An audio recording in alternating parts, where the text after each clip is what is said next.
Olá, galerinha, boa tarde, tudo bem com vocês? Aqui é a Prof. Ana Maria. Nós vamos estar falando um pouco sobre história, né? E nós vamos começar com o primeiro capítulo de história, organização política, tá? Então nós vamos falar sobre a organização política. E aí logo no início ali do primeiro capítulo, da página 102, a gente vai estar falando sobre política, de onde veio essa palavra. Então, vamos lá, política, de onde veio essa palavra, vamos buscá-la.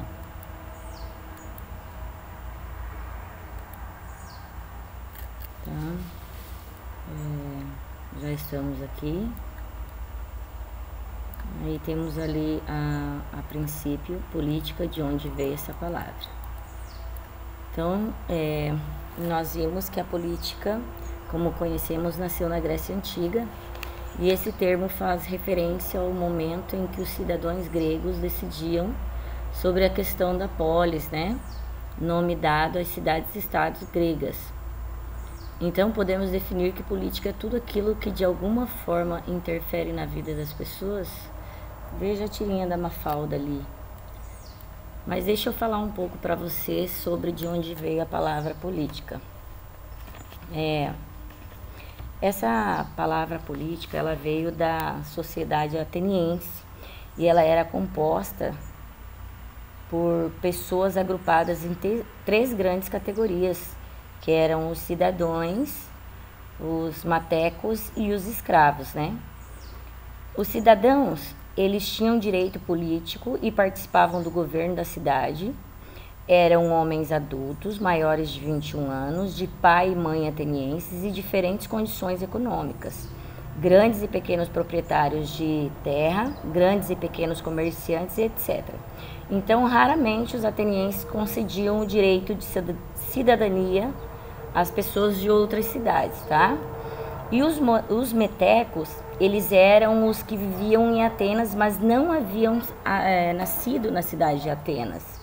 Eles não tinham direito políticos e eram proibidos de comprar terras. Em geral, eles pagavam impostos para viver na cidade. E em certas épocas, eles podiam ser convocados para o serviço militar, tá? E aí, por fim, os escravos. Os escravos, eles tinham sua origem, sobretudo, entre os prisioneiros de guerra, comprados de estrangeiros nos mercados de escravos, né? Ou eram filhos de escravos que já viviam na cidade. Então, viviam em Atenas milhares de escravos. Alguns historiadores, né, que estimam que no final do século IV a.C., eram aproximadamente 400 mil. Nossa, muito, né?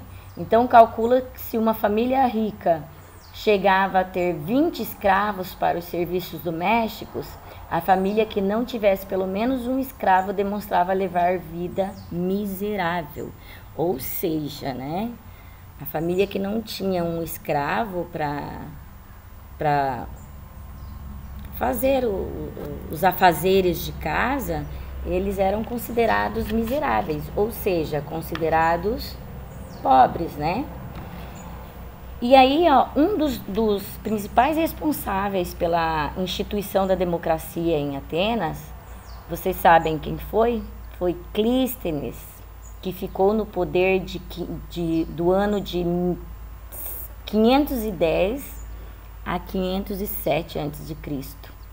Ele que aprofundou as reformas e introduziu o regime democrático, cujo princípio básico dizia que todos os cidadãos têm o mesmo direito perante as leis, que foi no princípio da isonomia, né? Mas na democracia ateniense, apenas pequena parte da população masculina adulta constituía o grupo dos cidadãos, né? Que foram aquelas pessoas das quais eu passei para vocês, tá?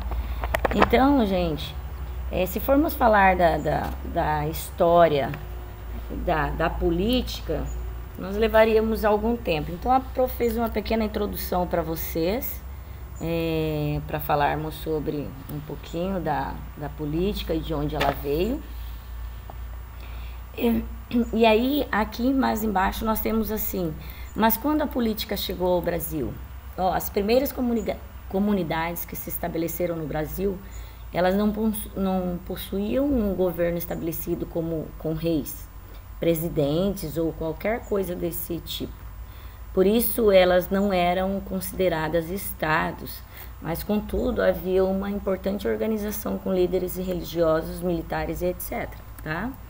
Isso fazia que as comunidades indígenas fossem extremamente organizadas e, de acordo com as tradições de seus povos, havia grande respeito pela sabedoria dos mais velhos que auxiliavam na organização e na tomada de decisões, tá bom? Então, olhem só para vocês terem uma noção, a organização das comunidades, né? Como nós temos ali as ocas voltadas para uma área comum, sem distinção, sem um exemplo, né? Então havia grande preocupação com o bem comum, né? Tudo produzido, coletado, caçado era patrimônio de todos e dividido por igual. Isso mantinha uma forte interdependência entre os membros do grupo, o que fortalecia a unidade das comunidades indígenas, né? Aí os europeus chegaram e uma nova política, né? Então a chegada dos portugueses ocasionou um choque de realidade, pois eles não consideravam a organização indígena uma forma de Estado e muito menos de política.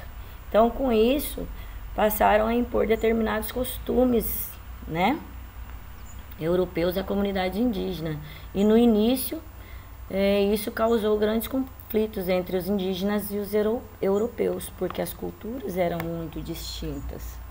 Então, ele fala assim que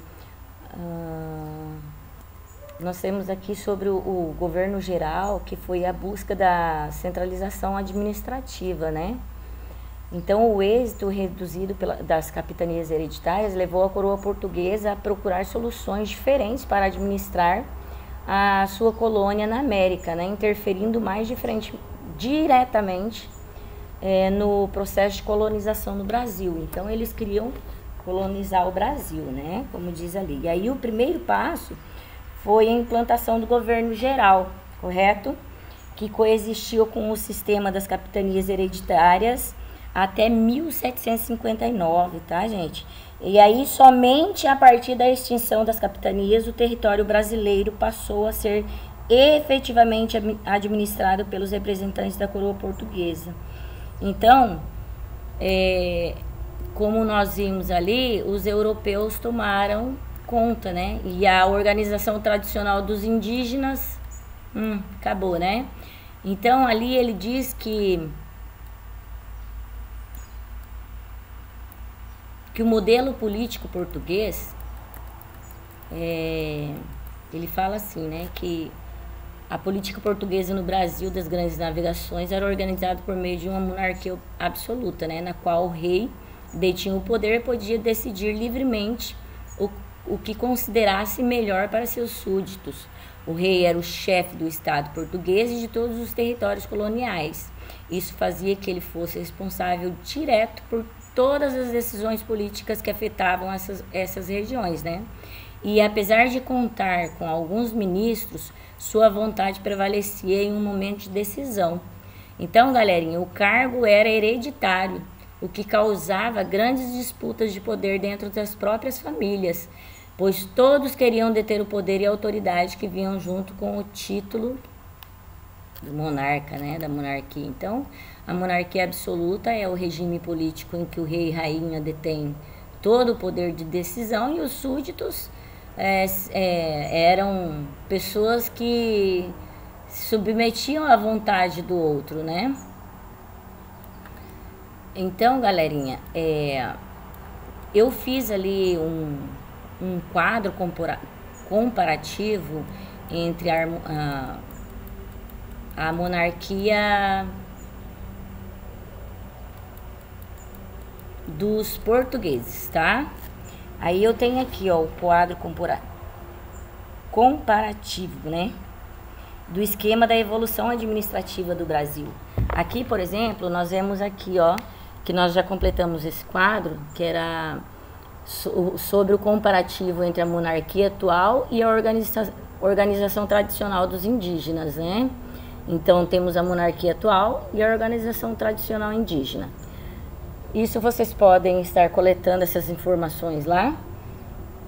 Mas, para ser mais exato para vocês, o esquema da evolução administrativa no Brasil, com o domínio espanhol, né, que está ligado à linha do tempo, em 1534 foi a criação do regime das capitanias hereditárias, forma encontrada pelo rei para organizar a colonização do Brasil. A administração descentralizada, tá, gente? Não esqueçam disso. E em 1549 foi o início do governo geral, a administração centralizada. Aí já mudou a conversa, né? Da administração descentralizada com a administração centralizada. E em 1572 o Brasil é dividido em 2 governos, um com sede ao norte, que era em Salvador, e o outro com sede ao sul do Rio de Janeiro, ao sul, que era no Rio de Janeiro, né?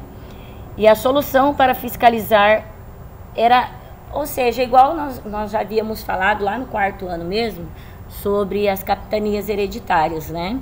Então, era uma maneira a qual o governo achou, ou seja, uma solução para fiscalizar esse imenso território, né? Então, ele descentralizou, ou seja, ele dividiu.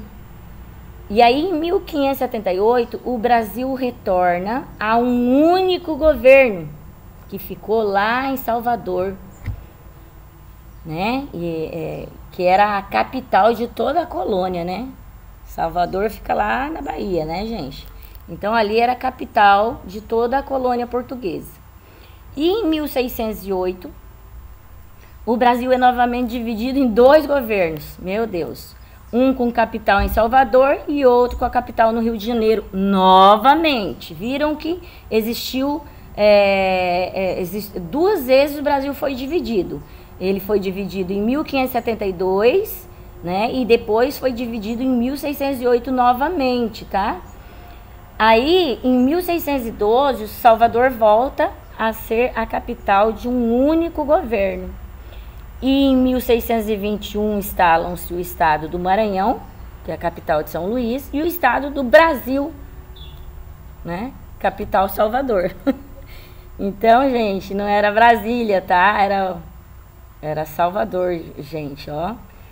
E em 1571 o estado do Maranhão é ampliado, passando a chamar-se Estado do Grão-Pará e Maranhão, que a sua capital aí foi para Belém, no Pará, tá? Então, nós não vamos embaraçar muito a cabeça, eu não quero embaraçar muito a cabeça de vocês nesse momento, porque mais lá na frente nós vamos estar relembrando tudo isso que nós já vimos, tá? Então, com base a essas leituras, a esses textos que nós vimos aí nesse primeiro capítulo, nós vamos completar algumas questões, a qual a prof elaborou para vocês, tá? Essas questões as quais estão aí dentro desses textos. Se vocês fizerem uma leitura, vocês vão perceber que não está difícil. Concentre-se, sejam esponjinhas, igual sempre a prof falou para vocês, né? Então não tem como se perder. E aí ali na primeira pergunta, a prof coloca assim, que com base na página 102, é para vocês responderem: política, de onde veio essa palavra, tá? Então a prof fez uma prévia de onde veio essa palavra política, não é mesmo? Aí, logo em seguida, no texto da página 103, vocês vão responder o que ocasionou a chegada dos portugueses e mas quando a política chegou ao Brasil, tá bom? Então, são duas perguntinhas, tá bom? Ali na pergunta de número 3, com base no texto sobre organização tradicional dos indígenas, vocês vão responder a questão: como era a organização tradicional dos indígenas, ok? Aí na 4 vocês vão ler a página da 105, vocês vão ler a página 105 e vão responder: como era organizada a política portuguesa no período das grandes navegações, correto? Aí 5 nós temos lá da página 108, também vocês vão estar lendo o texto e vão estar respondendo o que diz o antropólogo. Gente, faltou um O ali no antropólogo, me perdoem, tá? No antropólogo francês sobre as sociedades, tá bom? Então, lá na página 108, vocês vão estar achando essa resposta. Logo em seguida, na página 109, vocês vão ter que pesquisar, ok? Ali vocês façam uma pesquisa sobre as monarquias existentes no mundo atual, tá, gente? No mundo de hoje, no mundo no qual nós vivemos, ou seja, não lá daquela época, lá de trás que vínhamos falando, tá? E dividam esses países e organizem falando sobre o tipo de monarquia adotado, tá? Então, a pergunta A, tá? Pesquisem a bandeira do país. Depois você, na B, descubra o nome de seu rei ou rainha e há quanto tempo está no poder. Lembram que nós já havíamos falado sobre isso? Sobre a rainha, tá? Então, nós já vimos sobre essa questão. E aí, a C, vocês registrem quando a família do monarca chegou ao poder, né? Quando foi que a família do rei ou da rainha lá chegaram ao Brasil, né? E a D, apontem se existem sucessores. Se sim, vocês indiquem quem são. Ou seja, vocês vão colocar os nomes, tá? Dos sucessores ali. E a data para entrega dessas atividades é dia 14/4, ou seja, terça-feira da semana que vem, tá, gente? Então, com base as questões ou seja, os textos da apostila, vocês vão estar respondendo as questões, galerinha, para depois fazermos uma correção, né? Vocês sabem que nós já vimos todo esse primeiro capítulo e a prof está aqui para nós estarmos fazendo um feedback de tudo aquilo que nós já vimos, né? E vocês sabem que é essencial e provavelmente, com a graça de Deus, voltaremos logo com as aulas para estarmos dando continuidade. Acredito eu que quando voltarmos a gente vai ter provas em cima desses conteúdos, né? Então, no decorrer da semana nós vamos estar vendo. Hoje, por exemplo, nós vimos o primeiro capítulo, né? Semana que vem nós podemos ver o segundo capítulo de história e assim sucessivamente até nós voltarmos às aulas, tá? Agradeço pela compreensão de todos, agradeço pela companhia de todos, mesmo de longe. Espero que vocês fiquem atentos a tudo que a prof passou para vocês ali. Eu estou com muita saudade de vocês, tá? Estou pronta para ajudá-los a qualquer momento. Se vocês tiverem alguma dúvida, podem chamar a prof no PV, não tem problema. Ou lá no grupo. Acredito que no grupo não, porque o grupo é dos pais, né? Então fica algo mais difícil. Mas podem me chamar no PV sem problema algum, que a prof vai estar ajudando vocês no que for possível, tá? Um grande beijo a todos, que Deus abençoe a todos grandemente.